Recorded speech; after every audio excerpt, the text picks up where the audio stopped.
Yo, what's going on, folks? Tim and Tim show. You know how it goes down. We're here with Matthew Diamond Boy Griego. What's going on with you, Matt? I'm good. I'm good, man. I'm doing all right. How are you all doing? Doing Hey, good, man. we're Salute. good. We're good. Holding it down. You got Josh here, 86 Boxing, 86 Sport. Man, Skywalker Boxing Media holding it down there. Poppy Tune Yayo. Heavy on the Poppy. Light Light on the on the yayo. Yayo. All right, I got it right this time. And of course, Tim Witherspoon Jr. Witherspoon Boxing, baby. But yeah, we're here. Tim and Tim show, as mentioned. First and foremost, of course, we appreciate everyone who has joined in. Be sure to like, subscribe to all the channels that are listed here. Special guests, of course. We've had Matt on before. Man, it's 2024. The last time we had you on. Hey, we're early here in 2025 for sure. But what's been going on with you there, Matt, since the last time you were out and got that dub, of course? Man, a lot. I mean, I broke my hand in my last fight, so I was out for a couple weeks, and then well, like 6 weeks. Got back to the gym, and kind of waiting for something. I thought I misunderstood my last contract. I thought I had got picked up by Top Rank, but it was I guess it was an option for them. Pretty much is what that was. It was an option, so they didn't pick up the option, but I was a little bit hurt about it, but it's okay. I guess I talked to like Brad Goodman and them, and they kind of just said that my weight division is kind of they don't really work on my weight division too much. So that's I guess part of the problem. So for this fight, I'm going up. I'm going up one division. Um, so I decided to do that. Try to get more opportunity. I can still make 112 if the right opportunity presents itself. I would love to do that, but I just got to get more fights and try to stay more busy and yeah, a lot of things happened though. That last camp and the last fight, a lot of stuff just went wrong, went south, had me going through some stuff. So you guys know how boxing is. It's a roller coaster for sure, bro. So Yeah. and then I have my two babies and stuff that it makes it a little tougher. So I had to really sit down and think about some things for a while. But All I got an right. opportunity and let's get it going. No, that's good stuff right there for sure. And you said Superfly, and you said this fight. So hold on. You got some fight news for us? I will be fighting, yeah, April 12th here in Albuquerque, New Mexico at the pit. My opponent will be Ephraim Abui. He's 10-1 with 8 knockouts. I believe he had a pretty extensive amateur career as well. So He just hopefully, fought Scrappy. Yeah, yeah. he just lost to Scrappy, but it was a good fight. He's a good fighter. He's a real good fighter. So Okay, Yeah. okay. That's pretty dope right there. Albuquerque, New Mexico. Hey, that's your neck of the woods as well there, Skywalker.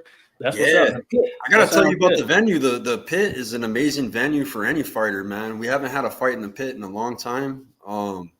And the pit is built into the ground. It's 37 feet built into the ground. The sound echoes off the wall. Maybe the punches you'll be able to hear pretty nice in there. I know the crowd, the support you're gonna get from inside the pit is gonna be amazing, Matt. How do you feel fighting in the pit, man? Of all places, man, it's gonna be the best venue that you fought in. Bro, hearing that the fight was gonna be at the pit, that was like music to my ears. That was like one of the things that made me like, okay, let's do this. The last person to fight at the pit was Johnny Tapia. I believe he won a Oh title there, wow. and um, hasn't happened since. So it's a great opportunity, a big venue, and the cool thing is that the New Mexico Lobos are doing great as far as basketball, and so it's hype right now. The pit is hype right now. It fits about I believe 16,000 people, so that's good. We'll Yeah. try to get it sold out. That's gonna be tough, but we'll try to get it sold out. No, that's cool. That's cool. Hey, and Johnny Tapia, wow, the connection is there, of course. You could say it's Right. destined in some sense. Heck yeah, heck yeah. So how's training going for your next fight now? It's going good, man. I work hard. I always work hard. I leave no rocks unturned or no. I work my butt off. So I'm working really hard. I'm getting some southpaw work. I'll be out in Vegas a couple times to get some sparring with southpaws and because I'm fighting a southpaw. So we'll get all that done. We'll see. Right, right. Nice with you with you just coming off of injury and all of that. What sort of do you have like some special gloves that you use to train with in order to protect your hands so that you don't injure it again prior to the fight? Mm, Not really. My hand feels pretty good. I mean, more in the like when it gets cold outside and stuff, I can feel it a little bit. Like it's just a little bit, tender. But like As far as hitting the bags, I'm hitting them without a problem. I'm sparring without a problem. I mean, my hand feels good. I think the biggest thing was I'm working more on making sure I'm landing with that front knuckle. Because I mean I pretty much got a boxer's fracture, and I think I hit him with like um my pinky knuckle. So that's one of the changes that we're making is focusing on landing that knuckle correctly, and we'll maybe be able to put some more lights out with that knuckle too. Okay. Yeah, so I would assume that you probably start having some custom gloves going forward, right? We'll look into it. I mean, for this fight, Venom is the main sponsor for the gloves. So I believe all fighters that are on the card have to fight in Venom gloves. I've never tried them before, so I'm having them send me some so I could check them out and see how that works. But yeah, we have to fight in Venom. We'll wrap my hand extra. We'll be extra careful with the wrap. Make sure the wrap is real good and tight, and we'll just see how it goes, man. All right. Yeah, I've never broken anything. I don't know if others have or whatever, but yeah, I've heard from others. They said like one of the things is just getting over that point of like, okay, well, I feel comfortable and I no longer think about it. Kind of at that stage. Yeah, I feel good, man. I'm throwing my right hand hard. I think harder No. than I have before, and it feels fine. Like I said, just in the cold, like it's like not hurting when I throw it or nothing, just like a constant kind of ache, I guess, when it's real cold outside. But we're fighting in April. It ain't gonna be cold out there, so I think Yeah. we're gonna be all right. Right, that's what I wanted to ask about the temperature out there. It's in Albuquerque, New Mexico. Right now in Philly, it could be hopefully it'll reach 60 degrees next week. But right now it's like 30 degrees. What's the weather like now, and what are you projected to be by the time you fight in April? Bro, the weather here is like women. They're so unpredictable. It's crazy. You never know what you're gonna get. So, but April's usually pretty nice. I mean, you'll probably have a little bit of wind and stuff, but it should be. What do you think, Skywalker, in the 70s, 80s? April's good, huh, babe? It rains. We might get April Yeah, showers. You know what I'm saying? But but it's not too cold. it's not too cold. And we're high elevation, Tim. So I suggest trying to get here a couple days early just to acclimate to your breathing. I don't know what you talking about. We're mile high, bro. We're mile high elevation, so air's a Yeah, lot clearer, bro. it's like fighting in Denver, pretty much. Yeah. Right. Try to You come can out here talk a little about early college and teams when they come play the UNM Lobos. They have a hard time, bro. They have a hard time ducking. breathing. They get winded right away when they come here to play. That's all right. Yeah, we'll talk more about that. Yeah. Tim doesn't have to worry about that for sure. Yeah. So, We'll talk more about that another time. But it should be a good event, man. What is this streaming on? It's on the poster. I forget what it's called. Is it Radiant? Radiant? No, it's live. Oh, okay. I know Live. before. Remember, your fight was going to be on Radiant, Tim, the one that I bought. Remember? Yeah, something like that.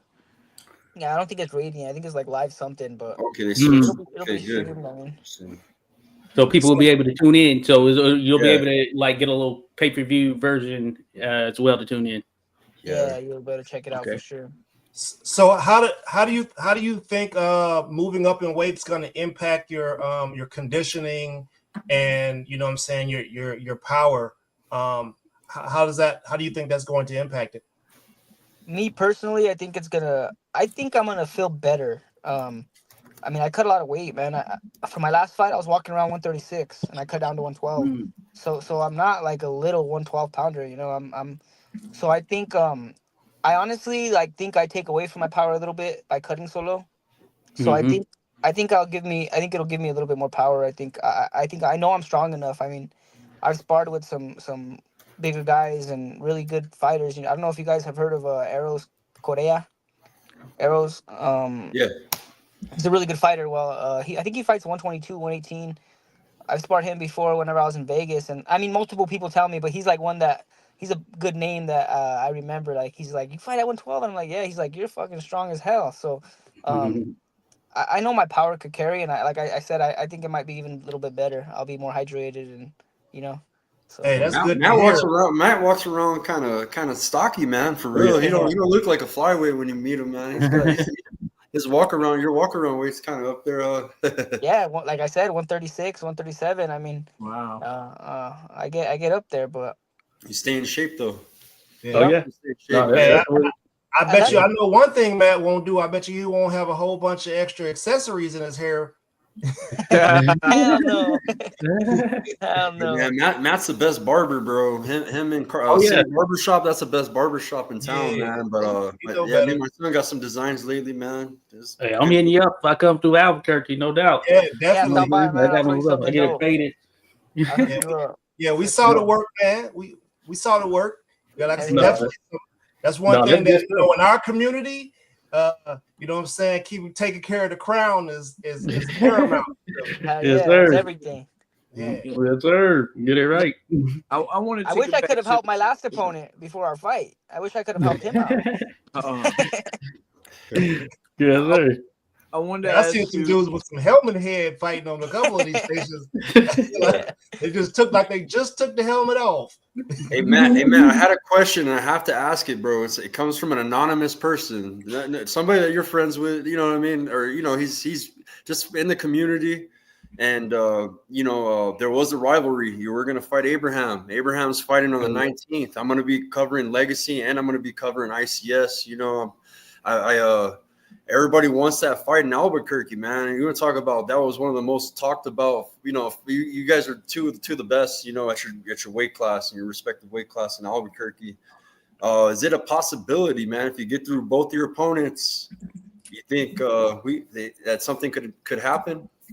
Maybe some co-partnerships, just for some kind of big event at the pit, like how ICS is become. I'm thinking this could lead to something bigger, Matt, for Oh, Albuquerque. for sure. I mean, it could, but everything has to make sense. And one of his interviews, he kind of, whatever happened to him. But one of his interviews, he was kind of saying he wasn't too interested in the fight with me. He also said it wouldn't do nothing for him, but I'm kind of like, that's the fight everyone wants to see. So yeah, That sounds like fighting words right there. No, Yeah, it sounded like he wanted to get his face massaged a little bit. Face massage feels good, bro. Don't you want a face massage? Come on, fam. Yeah, Right, no, run I mean, we're like I said, we're the two of the fight's top of the streaming on state. Light Out Sports. I forgot to tell everybody because we're typing in the chat, but Light Out Sports to catch Matt's fight April 12th. Make sure There if you you're go. out of town, you want to catch the pay-per-view. If you're in Albuquerque, buy your tickets. They go on sale tomorrow. Yeah, but that's something that could happen. Like I said, everything has to make sense. And hopefully we'll get to the fight this time. But right now I'm focused on Bowie. I'm focused on winning some fights at 115, and then like I said, as long as everything makes sense, 112 I can make it still. So we'll see what happens in the future. I mean, I'm glad he's recovered. I'm glad he's doing good, but just the way a lot of things happened that fight was I'd rather not even try. Yeah, that's fine. Yeah, and that's why it was an anonymous too, because they know, you know what I mean. So, no. well, they told me they're like, don't mention my name, but you got to ask the hard question, and it ain't really a hard question. It's not a hard question. We're fucking. Yeah. We're, sorry, I don't mean to cuss. We're fighters, bro. Yeah. It's not a hard Hello, question. y'all walking in with your question. No. It wasn't though. I got the phone call before the show started, man, and yeah, they just want to see. The fight fans want it, man. Albuquerque loves Matt, bro. They love Abraham. These two guys, man, like they're the future of the sport. Regardless, if there's like and that's good that that the teams don't like each other because it makes for a good fight, bro. I don't have no bad feelings against Abraham and them. I don't. It's just the way things happen and his.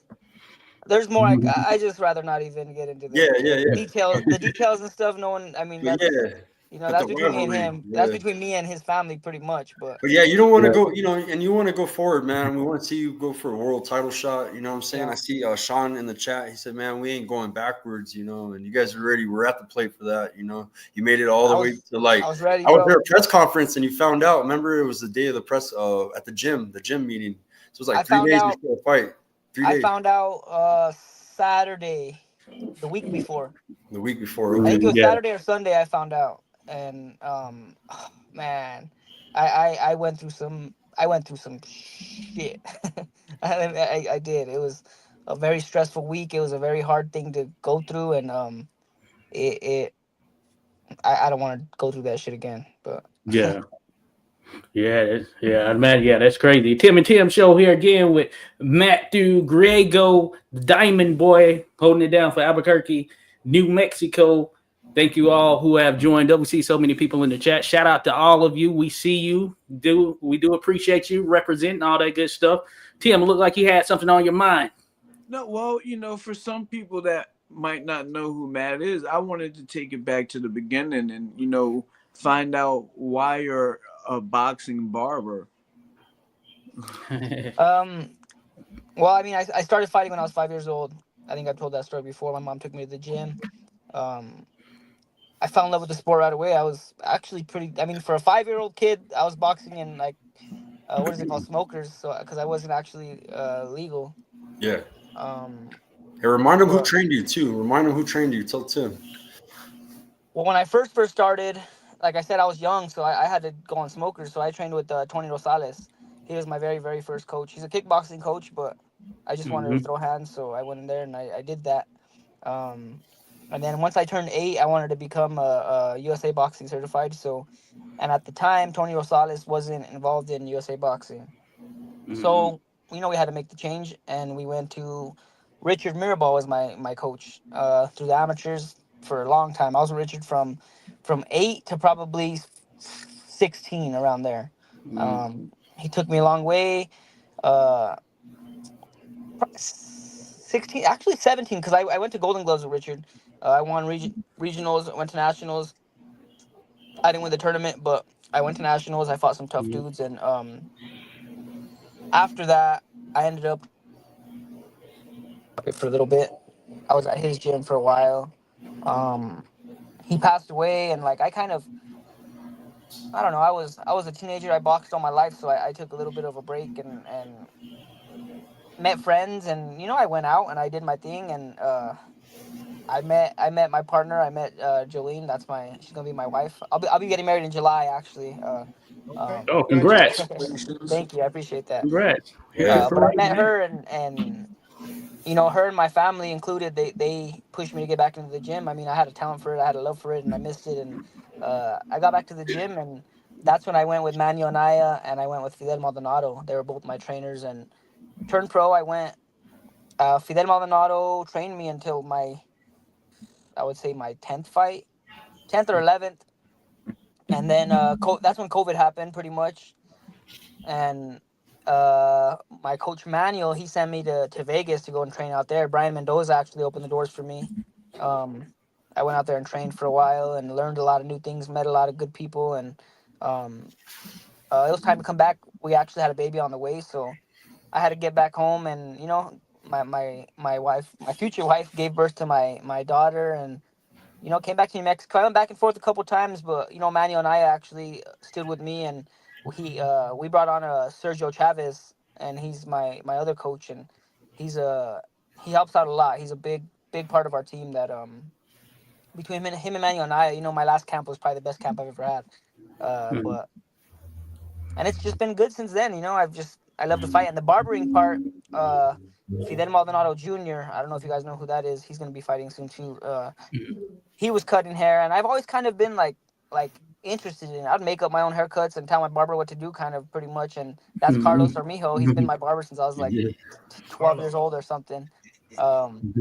And I was like, boxing, I need a schedule that could work with what I'm doing. And barbering was perfect. I could take off when I need to. I could, all that. So that's really what worked out for me. And I'm good with my hands. I mean, so I think boxing and cutting kind of work in hand together as far as meeting people. And then, like I say, I'm using my hands still. So Carlos is a funny dude for sure.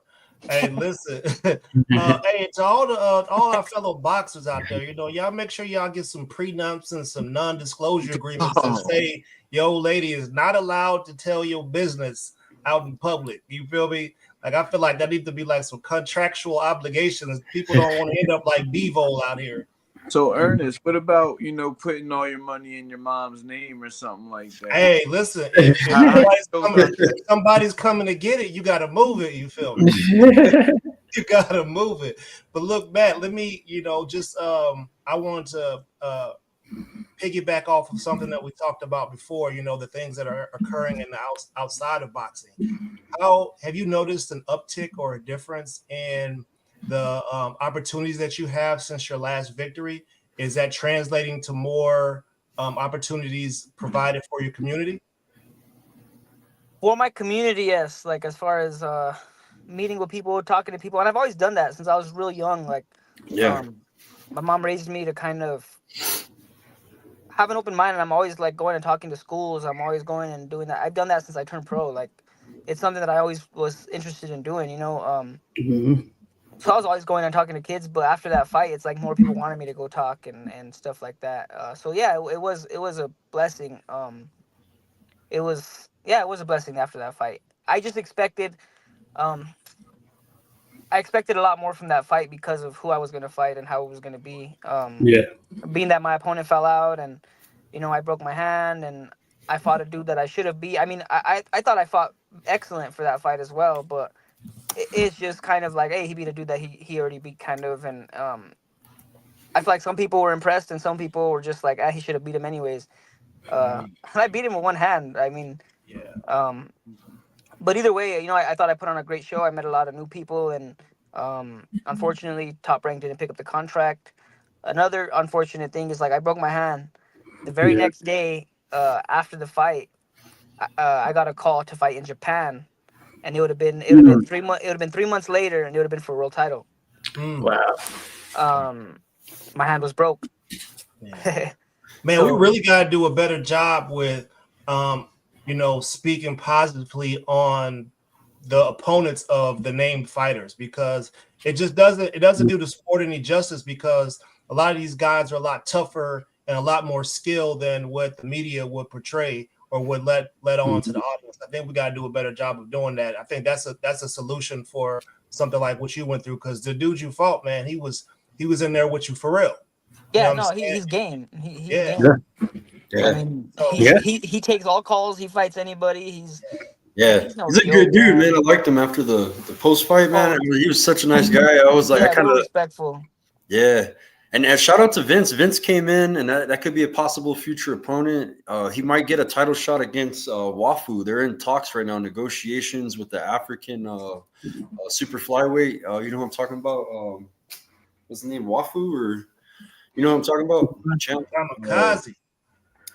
Yeah, so yeah, he's trying to make it to America. He's chasing the Diamond Boy. I just seen that. Shout out Vince. Hell yeah. Inspire us. We sponsor him, man. He's a good guy, man, and he's got a different style than yours. It would make for a great fight. You know what I'm saying? Most fighters are good guys, bro. Yeah. Kamikaze. Kamikaze. Jay Vince. He's out of his contract in October, so he's willing to try to make it out here to get that fight going. You know what I mean? He's still high in the rankings at flyweight. Hey Vince, he goes, I'll fight you soon in America's soil. He. I know he wants to get over here, to fight. Heck yeah. That'll be a good one, man. Pull out some more tricks out of my bag, more tools out of the bag, bro. Because he's a tough competitor. He's a real competitor, Yeah. And Matt, in relation to sort of that Top Rank thing and you fighting on there, and then the whole contract thing. So apparently, and I'm wondering if it had something to do with it. Apparently, their deal with ESPN is up, I believe, in November of this year. You know what I'm saying? So they're going to be looking for a new home. So I'm wondering if that may have potentially had something to do with it, and them just kind of weighing the options as far as what's going to be next for them from a network perspective. Yeah, it could have, but like I said, Brad Goodman from what he said, it's pretty much the weight division. My weight division is hard to make fights, and there's not a lot of money involved, and to be honest, I think my weight division is one of the most exciting weight divisions to watch. It is. But there's not a lot of fighters here in the U.S., so it's costing the promoters a lot to bring fighters from overseas or from different places like that. So I understand that. I just think I don't got a lot of time, I don't have a lot of time. I'm getting up there. I mean, I'm 28, but I need the opportunities now, and it's kind of something that I was talking about. I went through some stuff after that fight. Like things didn't work out the way I thought they were, and I had a tough time for a little bit. All right, and I know you with this one, you're moving to 115. From your perspective, do you view it as a permanent move here to 115? Um, for the most part, like I said though, like if the right opportunity presents itself, I mean, I'm open to anything. Yeah. I mean, it just has to be the right opportunity and it has to be worth it. No, okay, good to go. Good. Yeah, there's a lot of talent at 115 as well. I mean, all of those lower weights are very exciting. And it's a shame that we don't get to see more of those matchups here on some of the networks and things of that nature. Yep. Guys, I'm sorry to cut it short this week. I pre-warned you that I had to get some work done. Plus, I got to train tomorrow. So I'll catch you guys next week. And Skywalker, we'll talk and complete some of that other work, guys. Have a good one. Keep up the good work. Matt, good luck on your fight. Appreciate it, And bro. I know you're gonna do good. I'll see you guys next week. Yeah. You have a good Appreciate night. you, Tim. Tim. Tim Witherspoon Jr. in the mix there. Appreciate you there, buddy. Thank you to all who are in here right now. Again, we are with Matthew Diamond Boy Griego. You saw him on ESPN last year. And hey, looking forward to big things for 2025. He has a fight coming up. So thank you to all that are in the chat right there. See Vince Farras, hey, he's ready to go. he's dropping names and everything. He's ready. Look at Vince a this. link real quick to see Let's hops say, in. hey, man, I need another lechon. Yeah, let's send Vince a link if he wants to. Hey, Vince, you can hop in, man. He said happy Ramadan. Yeah. Oh, yeah, happy Ramadan. Yeah, happy Ramadan. Salute out there to everyone. He said contact his manager, JC. Add him on Facebook. Price is right. I'm fighting American soil, mi amigo. But yeah, man, out here it'd be a way better opportunity than what he has been getting. You know what I'm saying, for the fights. You know what I'm saying. Getting out here, period. Yeah. Yeah, I mean, there's Albuquerque is surprisingly a fight city that should be more on the map than what it is, to be honest. Like, there's just too many different types of fighters that all live in that city. Skywalker sent me a video of an old man going to work. he put a kid in that Dakistani tie and went to work on him, an old dude, a bum hobo. I was like, man, Albuquerque needs some more love, man. So we have some good fighters, man. Yeah. So what do you know much about your upcoming opponent, or Well, I kind of had to find him personally myself. Like, the promotion told me, hey, because at first I was trying to get on the card. Like, my buddy Brian Mendoza, shout out to him again. He's always showing love, bro. He's from Albuquerque. He lives in Vegas. He became an interim world champ, and he's always showing love. He's the one who told me, hey, reach out to this guy, try to get on this card. I know you sell tickets, and I told him you're a badass. So, so I reached out and I said, hey, bro, is there any room on the card or whatever? And they told me at first, like, hey, the card's full. So I was like, cool, not meant to be. I went to their press conference. I met him personally, and same thing. Like, the card's full, but we would have loved to have you on. Maybe next time when we come again. And then the very next morning, I don't know like what changed or what, but he messaged me on Instagram and was like, hey, bro, we have room for you on the card. We just got to find an opponent or whatever. And I was like, well, you guys find it? Or he said, well, if your team wants to help, they could help. So I kind of already had Bowie in mind already, because before the Abraham fight, before I was supposed to fight Abraham, they had reached out to me. I don't know if you guys heard of Red Owl Promotion. Red Owl, Houston, H-Town. Yeah, Houston, Texas. Yeah, they were looking for a fighter for him, and I was like, hey, I'll fight him. He, it was his hometown. It was going to be on DAZN, and I was like, I'm looking for a fight. I'll fight him. And at first they said, okay, let's do it, and then out of nowhere they just said that they didn't accept the fight. So we had talked about it at that time, and it didn't happen. He was undefeated at that time as well. So I mean, I had the opportunity to reach out, and I had Carlos Armijo. Carlos Armijo actually reached out to him, and shout out to Carlos. That's how we kind of made it happen. They turned it down at first, but he started working with ICS, and then they accepted it. So, Man, Carlos is funny, man. Somebody said Carlos liked the Temu fishnet shirts. So this card's a trip, bro. You got Fernando Vargas Jr. You got Rampage Jackson. I mean, the whole card's got some interesting fights on it, man. You know what I mean? You got both the Tapia sons on the card too, Johnny Tapia Jr. and his other son. So yeah, man, it's an interesting card. It's gonna be a pretty cool card. It's gonna be cool. I hope Albuquerque shows out, and I hope a lot of people show up. So like what? So for your market, like what type of marketing do you guys do to get fights hype out there? So, I mean, since it's being a fight city, do you have to just go to the gyms? I mean, do you guys connect with the college students? Like, how do you handle your marketing for the city? Radio? We get on some radio. I've been on a couple radio stations. We've been on the news stations.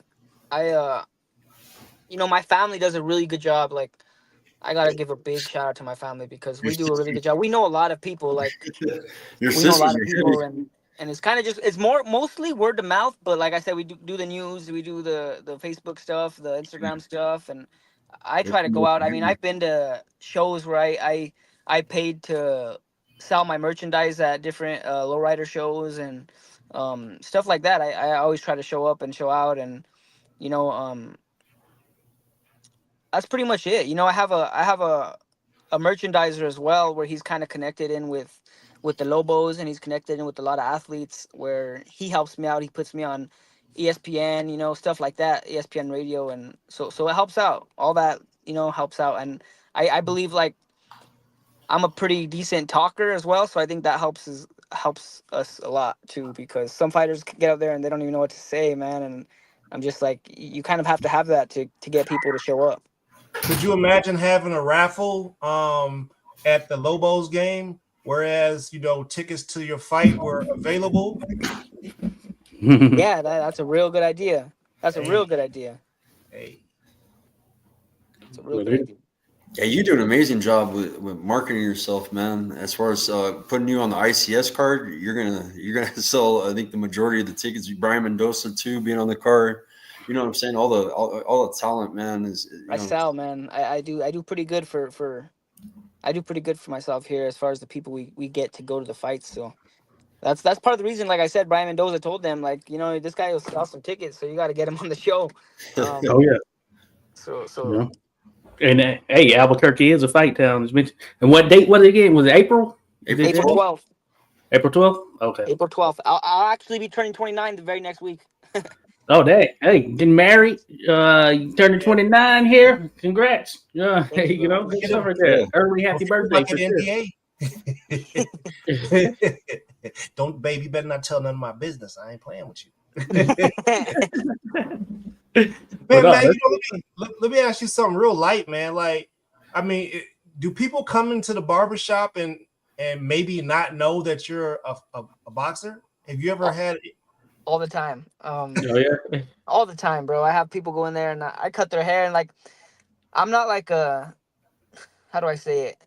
I'm not like a loud mouth or like where I'm like, oh, I'm a fighter, and I do the whole. I'll be cutting people's hair for a week sometimes. Like, they become my new client, and I'm cutting their hair multiple times, and they're like, "Wait, you're a fighter?" I'm like, "Yeah, I'm a fighter," and and it goes from there. I don't brag or boast. It happens to come, but it's funny because I'll be cutting their hair for weeks, and they don't even understand it. Yeah, that's.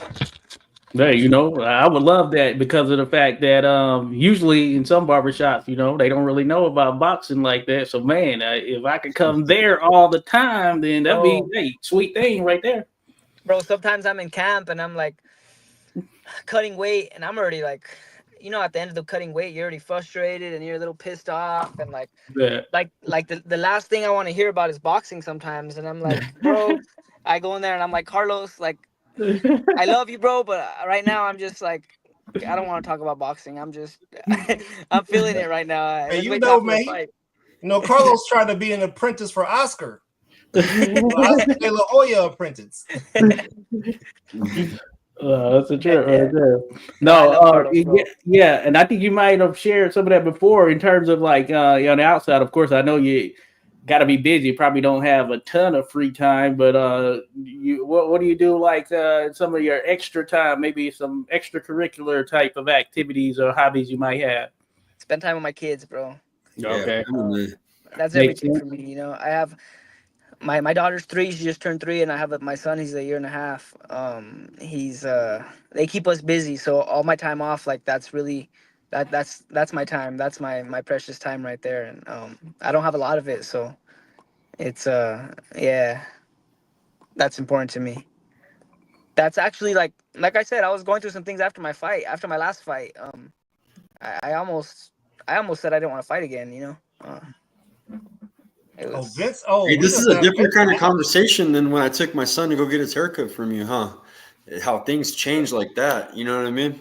Oh Like, yeah, Yeah. like remember, it's yeah, not you were about. telling me. I was like, man, when's you any announcements? I always hit you up and ask you every time I see you. You know what I mean? Yeah, I was going through it a little bit, bro. Like I said, I mean, boxing is one of the most, I think, depressing sports there is, and yeah, I just feel like fighters work so hard, and there's no guarantees for nothing. It's most likely you're not gonna make it, if anything, you know, and you just got to keep pushing through all those roadblocks, and things happen, and on to the next, and on to the next, and on to the next, and it's like sometimes you feel like you're working for nothing, and then something happens, and you feel good again, and then you're on top of the world, and then it gets taken from you again, and it's Yeah. like what the hell am I doing this for? And then it's just all those questions. Any fighter that says that they don't have those thoughts in their head, sometimes they're probably lying, or everything's working perfect for them. But um boxing's a very, very hard sport, mentally and physically. And then, like I said, like you were saying, I have babies now. Like, Yeah. it's not just about me, bro. It's like I'm doing this for them, and if it ain't gonna do anything for them, then it's what the hell am I doing it for, kind of, for my own, I understand my own dreams, but like I'm saying, like, my babies are everything now. So Hey, no, that's good stuff right there. And yeah, I can only imagine from a fighter's perspective.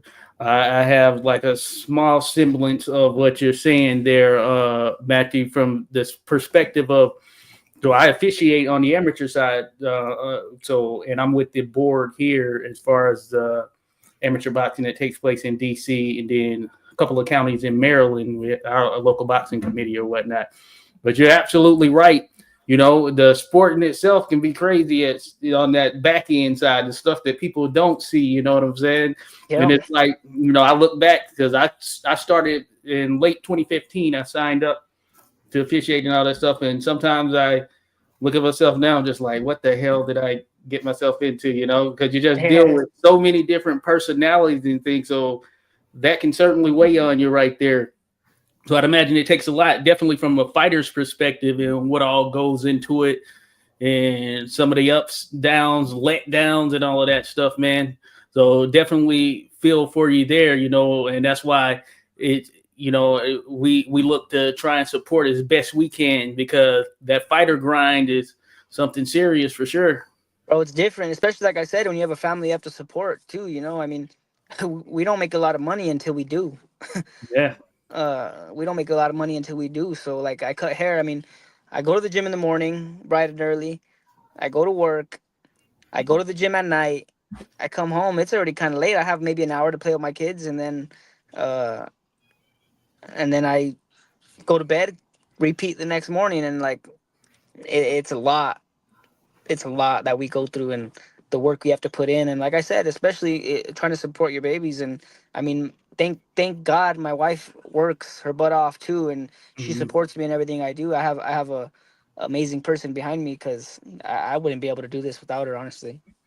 Yeah, man, definitely take a team.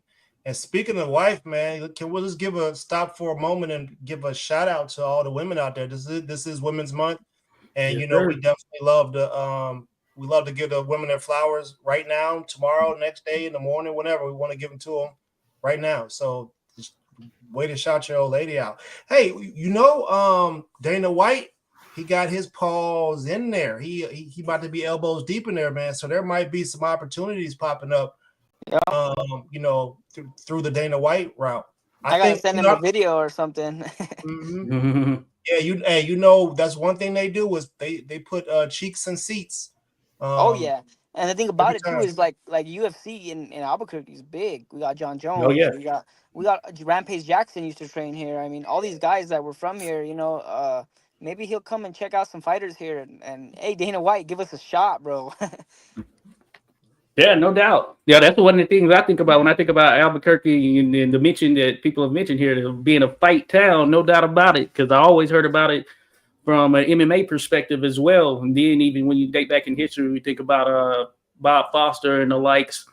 Yeah, Albuquerque, I guess New Mexico in general, but certainly Albuquerque, one of the premier fight towns, really, when you look at it historically. Oh yeah. I'm from El Paso, and they were hyping it up out there when I went to go cover Andreas Reyes fight. And I'm from El Paso originally too, but I'm kind of convinced Albuquerque is more because I'm at all the gyms. I'm in all these different gyms, and I know the city pretty good, but Albuquerque definitely takes the cake, man. It's a different level out here. Well, yeah, no, The altitude too, man. I mean, a lot of Yeah. fighters come out here just to train. Like the altitude out here is great. So oh yeah, I imagine. Yeah, I imagine that's pretty interesting for some. Who come and they end up in one of those situations where they're trying to get used to and acclimated to being in a different type of elevation or whatnot. So that's pretty interesting. Now, do you feel like can you tell the difference when you're like in a different place? Do you feel like you have oh more yeah. energy? Well, let me tell you a story. So like I said, whenever I first moved to Vegas for a little bit, I Hmm. went out there and I was running miles like it was nothing. I was like, this is cake. Well, I trained out there for my camp, and it was my camp when I fought Gilberto Mendoza for the first time. Hmm. So I trained out there, and I thought, like, because I was running the mountains out there, so I was like, well, the altitude's not going to affect me. I'm good. So we came literally like the day of weigh-ins, and my trainer out there that came with me, Fernando Diaz, he came and he didn't know how high it was, and so for the fight, I got winded, bro. Like I didn't, I didn't accumulate or whatever, and I got winded for that first fight. I mean, I won. I pulled it off. I thought I dominated either way, but still, I did get tired. And um, afterwards, he was like, "How high are you guys out here?" I was like, "It's like 6,000. We're like 6,000 elevation." And he was like, "We should have came out here a week early. Like you didn't, and I didn't." So that was like a perfect example of how it is out here. So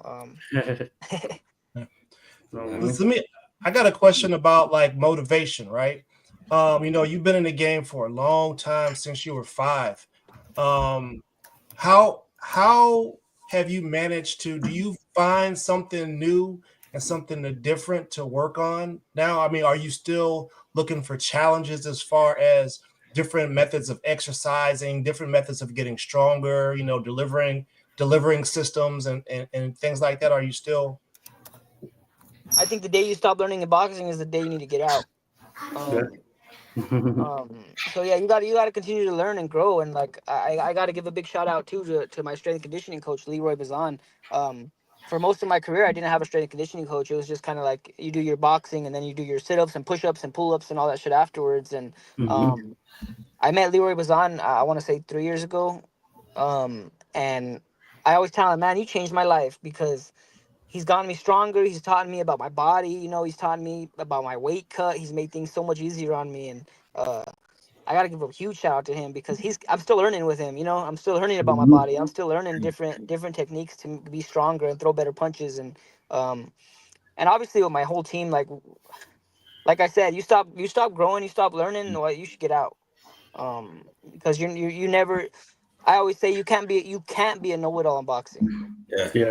And You Leroy's can't be a doing know-it-all in something right, boxing. man. Leroy's the man, bro. All his fighters are tough, strong, and winning. He's got Always winning, bro. yeah, He's that, and Leroy's the one in the corner. Like he doesn't go and take pictures with everybody. He doesn't go and like, he's that one in the corner. You see him in the corner, but like, who's this guy? And we're all winning, bro. And it's obviously because of our boxing too, but that strength and conditioning coach is playing a big factor back there. So big shout out to him. But yeah, once you stop learning, you got to get out because you can't be a know-it-all. Some people think, oh, I know it all, and I'm not going to learn from nobody. Well, good luck. Um, you better be willing to keep on learning from anybody. I don't care if they've been boxing for a year. Like you can learn something from anyone, and I always keep an open mind and try new tricks and do different things that I see because I don't ever want to stop growing. And the day I do, like I said, I'll get out. No, that's awesome. No, that's the right mentality to have right there, and we need that in the sport in itself, especially when you think about it. The long history in boxing has been around for a long period of time. So you're right. There's so much you can learn something new every day, just as it relates to some of the people involved, the history of it, and all that stuff. I'm gonna send you some old school history. I like to look at some of the old school stuff, late 1800s, early 1900s. I'm gonna send you some videos. They're gonna be in black and white. Some of them maybe no sound or whatnot, but it could be some little motivation there for you because you're in a weight Hey, class, like I said, that people need to be seeing. Super flies, flyweights, all of this stuff. The history of these weight classes. I mean, amazing fighters that have competed. appreciate that, bro. I showed Some of the Josh best, like the I Bob said. Foster Museum. I showed him that Bob Foster Museum for Oh Ben yeah, Oh Wilson. yeah. Yeah, he liked that, and that's one of your main sponsors right there. Shout out to Ben Oh yeah. Wilson too, Shout man. out to Ben Wilson. That's my man right there. He's actually another one that uh so the main promoter on the show, his name's Gary Lewis, and my Ben Wilson, he's my attorney too. But he was there, and I told him how I'm trying to get on the card or whatever. Well, he went and sat right next to Gary Lewis, and spoke some words to him. So he's part of the reason I'm on this card as well. Big Yeah, shout out to Ben Wilson, man. he hit me up and asked me, "How do we get Vince here?" You know what I mean? Yeah, He's trying to get Vince out here to Albuquerque. Hey, Mhm. y'all better watch out for Vince. I'm gonna teach him how to cook. I'm gonna show him how to deliver these American jokes. Be like, yeah, man, just make sure your mama wear that shirt I autographed for after I get done beating on you. Yeah, you know what I mean? So I'm gonna have Vince ready to go, man. He gonna be ready. He gonna be talking trash and everything. No, man, Vince is a Yeah. lovable guy, man. He's a Hell cool yeah. dude. That's And all I get from him, bro. That's all I get from him. he a cool dude, but he can scrap. You know I what think I mean? I think we're both very similar as far as like the personality and the outgoing, and he seems like a cool dude. I would love Yeah. to scrap with him, and then maybe we could have a drink together afterwards or something. We just got to make sure he don't try to hug none of the ring girls over here in the States because Yeah. they ain't going for all that. Yeah, he tries to hug him. Vince, We're we're not going for that over here, fam. We're gonna have to give you some media training and everything. You know what I mean? gonna I catch don't a know. lesson. I don't know. Here in Albuquerque, they might, bro. You might get one. Yeah. I was gonna have him You hop might on, get but one, Vince. he's We'll he's help in you a bad out. area. You want to talk about how we have the res, out where my wife's from, outside Albuquerque, where they don't have a lot of that's how Vince is, man. They don't have internet sometimes. They deal with earthquakes and typhoons, and he's in a bad spot, man, out there. He needs to come out here. He gonna be distracted just like Kagai was. He'd be like, "Whoa." But no, that's good stuff. Again, Tim and Tim show here with Matthew Diamond Boy Griego. We're almost at the top of the hour. Hey, we appreciate everyone that's dropped by. Hey, Matt, I had a question, and it's something I've always thought about in some capacity. And of course, you'd be good to answer it. Just thinking about it from the perspective of, or at least from your view, in terms of, like, of course, we know this is prize fighting. You're fighting in the game to make money. You know what I'm saying? How important is that sort of activity aspect? Because you get the sense that some fighters, hey, they don't fight often, and they don't seem to be phased by it, or they're like, like itching, it seems, or maybe it's just a matter of reaching a certain status and you're like that. But I also get the sense from some, and this is just from some of the boxers I'm around and all that stuff, just how important the activity is. And of course, you know how it is yourself being a boxer and sometimes getting those fights. And some people who claim that they want to fight and all that stuff, once you reach out to them, of course, the tune changes and all that stuff. But like from an activity perspective, I'd imagine, is it important for you like to be super active in terms of just actual fights? Bro, I'm the perfect person for that question. Uh-huh.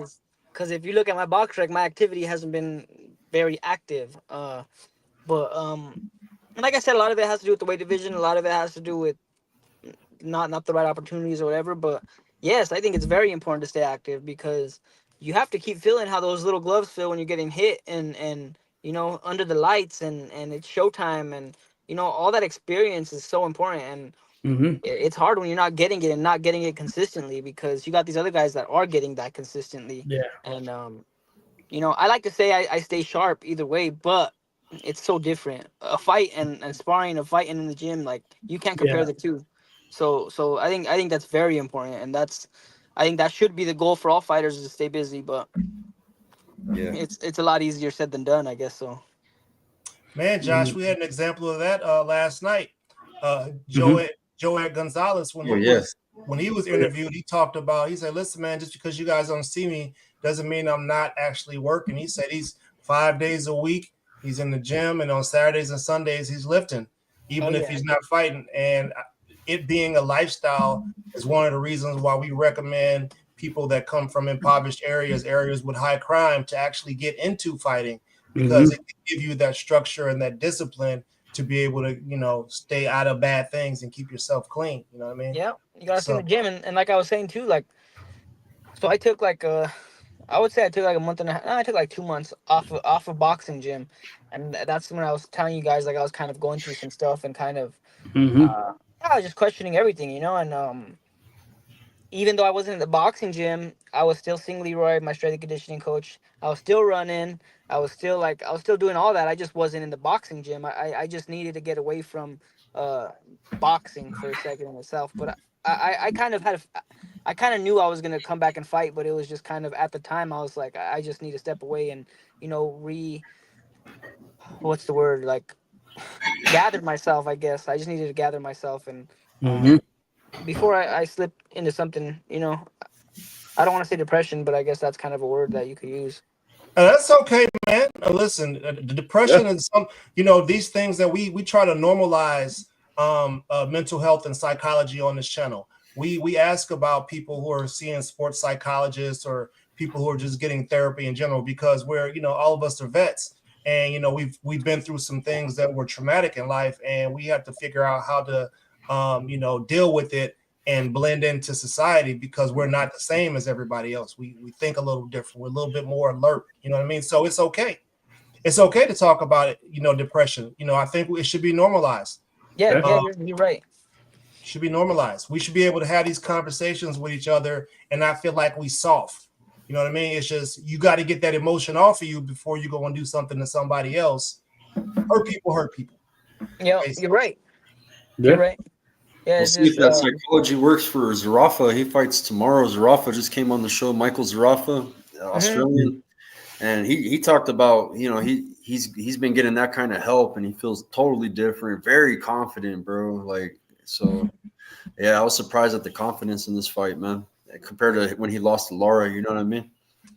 Yeah, So I think in boxing, like, I think most fighters go through this shit. It's a very lonely sport, bro, and it's tough. oh Yeah. yeah. No, hey, we commend you, going through that process. One of the things, I was talking about the history and all that stuff. And like even dating back to the beginning of boxing in terms of with the gloves, the bare knuckle and all that stuff. One thing is it's always one of those stories of a lot of people, they just see the lights, they don't see what happens after the fight is over, and that's tough stuff, especially in when a fighter's done as well, because you only have a real short window.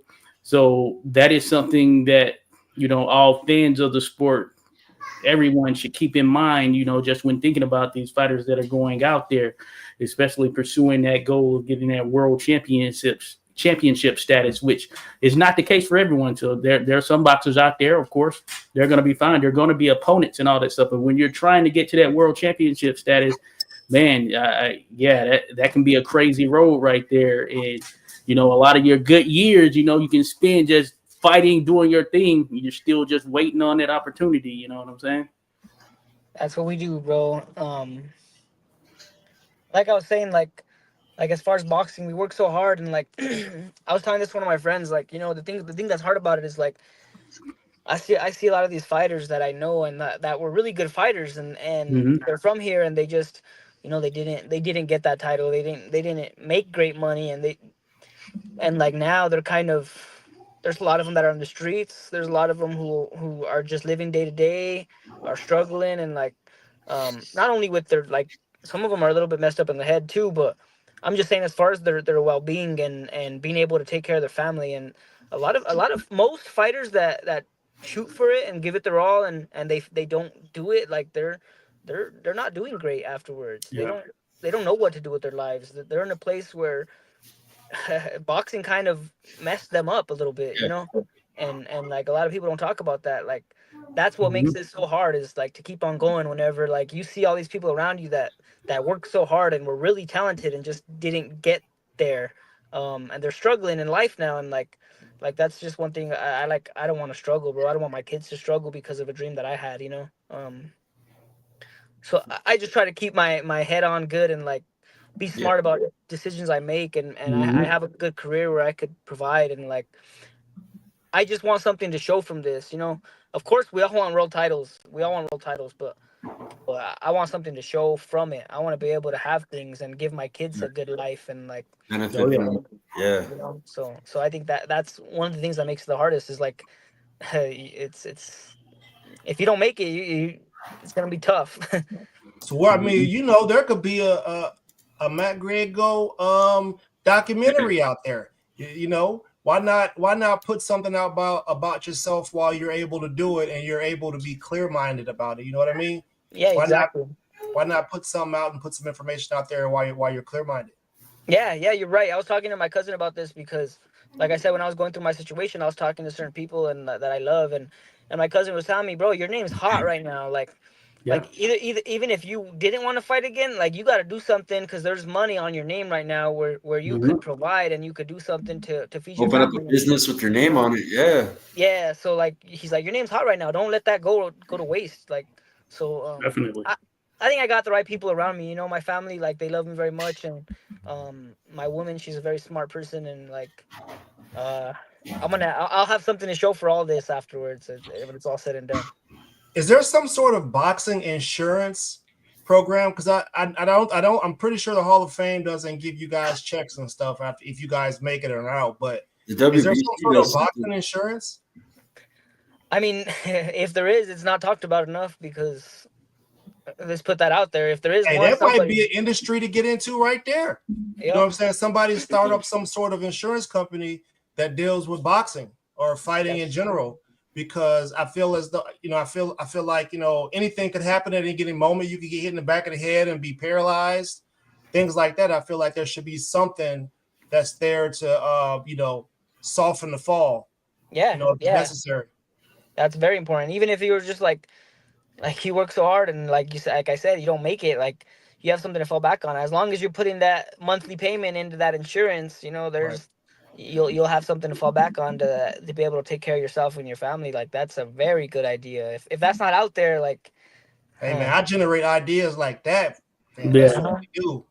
I Yeah, will say there has been a conversation, and it's been a conversation for a good period, you know, because unlike some of the more team sports, I guess you can say, in leagues that are out there, yeah, with boxing, it's usually left to the individual, you know, and that can be something in itself right there, just leaving it to the individual when you have these promoters. And there's a question, should the promoters, I know they have event coverage, their insurance for that particular event, but when Yeah. you're tied to these promoters, you know, insurance being involved, because at the end of the day, it is the boxers that are going out there putting their lives on the line when you think about it.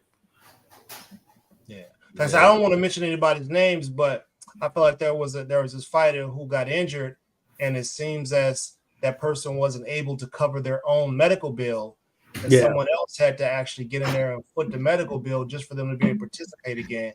And I think that's wild.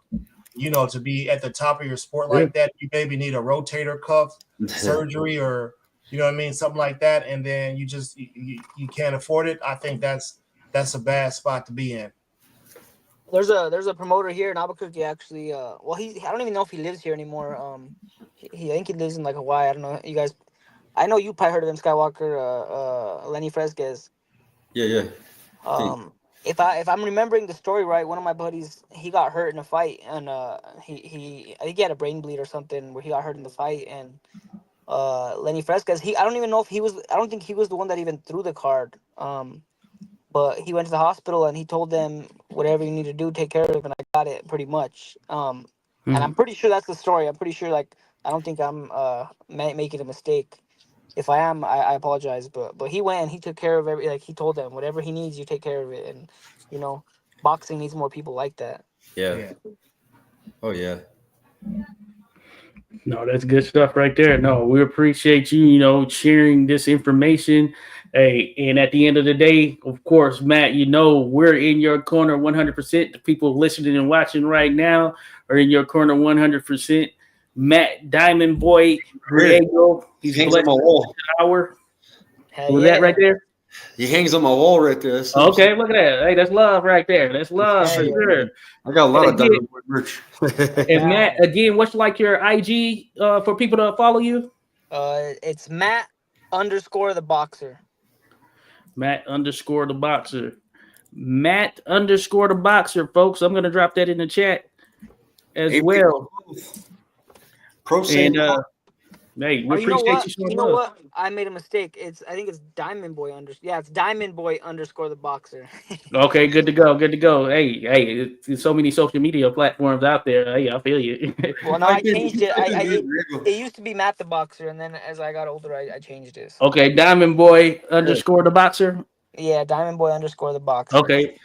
Diamond Boy _the boxer. There's only one Diamond Boy, at least one I know of, and that's Matt Griego over there for sure. Yeah, there used to be a heavyweight. Oh yeah, there used to be a heavyweight. I kind of found that out after I got the nickname, but that's all right. Hey, no. There's only one Matt Diamond Boy Griego. Let's say that right there for sure. So salute to Al Rahim out there, Pro Se Boxing. Salute there to your Pro Se. Remy, everyone's dropping in and all that stuff. Man, this has been amazing right here. We're getting in-depth analysis, in-depth stuff right here, man. We appreciate you sharing your story, what's going on with you there, Matt, man. It's been a pleasure, 100%, man. And we know, time is precious for you for sure. But, man, we appreciate it wholeheartedly, you taking the time to come on and share some love there with us. I appreciate you guys for having me, man. It means a lot. No problem at all. Hey, and for everybody that came through, we appreciate you all as well. Be sure to go check out at Diamond Boy the Boxer. Be sure to like and subscribe all that are involved here. Hey, we're gonna be coming to you weekly. So this is not the end of the road for us, folks. But we appreciate everyone who tuned in for us. And once again, follow Matt Griego because beautiful things will definitely happen here. Hey, it's gonna happen. It's destined there, Matt. It is 100% destined. Appreciate it, bro. It means a lot. All right, folks. We'll get back with you here. God bless you guys. You guys have a good night. Yeah, have a good night. Thank you, everybody.